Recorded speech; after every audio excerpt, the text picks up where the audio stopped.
প্রথম প্রশ্ন, কোনো মানুষকে খুন করলো, তাহলে কি তার হায়াত এতটুকু ছিল, নাকি খুন না করলে সে আরো বাঁচত? আর যদি তার মৃত্যু কি যে খুন করলো তার হাতে লেখা ছিল?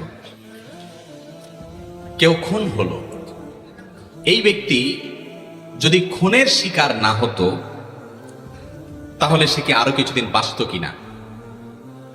এই প্রশ্নের উত্তরে ইমাম ইবনে তাইমিয়া রাহিমাহুল্লাহ একটা হাদিস উল্লেখ করেছেন, খুব চমৎকার।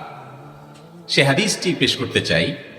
মানুষের তাকদীর, মানুষের হায়াত, রিজিক, এই বিষয়গুলো দুই প্রকার। একটা আছে চূড়ান্ত, একটা আছে অচূড়ান্ত।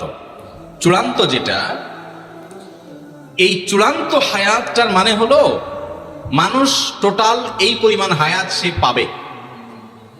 আরেকটা হলো অচূড়ান্ত, অর্থাৎ শর্ত সাপেক্ষ। এই কাজটা করলে তার এতদূর হায়াত হবে, এটা না করলে এতদূর হবে। এটা হলো অচূড়ান্ত। কোনো মানুষ যদি কারোর হাতে খুন হয়, মারা যায়, এই লোকটা তার হায়াত এতটুকুই ছিল যে খুন হয়ে গেছে, নাকি আরো কিছুদিন ছিল, খুন করে বেচারাকে হায়াতটা কমায় দিছে? এর উত্তর হলো তার হায়াত অতদিনই ছিল, তার হায়াত অতদিনই ছিল। এখন প্রশ্ন হবে, তাহলে খুনির দোষটা কি? তার হায়াত শেষ হয়ে গেছে, তার দুনিয়া থেকে যাইতে সে আরো সহযোগিতা না করবে, টাইম তো শেষ, তার তো যাইতেই হবে। তাহলে তারে খুন করে তার টাইম অনুযায়ী যাওয়ার পথটা সুগম করে দিছে, এমন কি দোষ করছে সে? ব্যাপারটা এরকম হয় না? দীর্ঘ আলোচনা করার সুযোগ নাই, শুধু এটুকু বলি, খুনিকে আল্লাহ রাব্বুল আলামিন শাস্তি দিবেন এই জন্য যে তার হায়াত শেষ না শুরু, এটা নিয়ে তো তোমার দায়িত্ব নেই। তোমার কোনো দায়িত্ব, তোমার তো আল্লাহ মালাকুল মউত বানাইছে।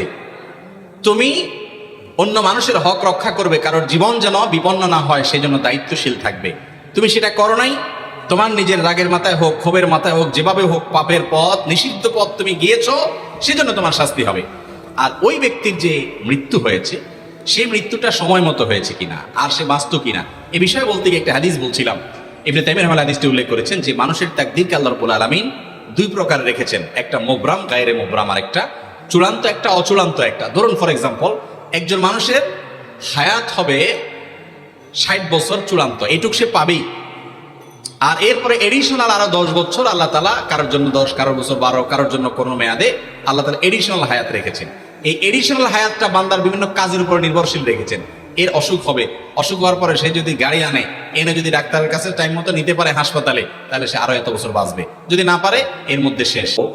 খুনিকে আল্লাহ রাব্বুল আলামিন শাস্তি দিবেন তার অপরাধের কারণে, নিষিদ্ধ পথে পা বাড়ানোর কারণে, আর সেজন্য সে শাস্তি পাবে। আল্লাহ তাআলা আমাদেরকে বোঝার তৌফিক দান করুন।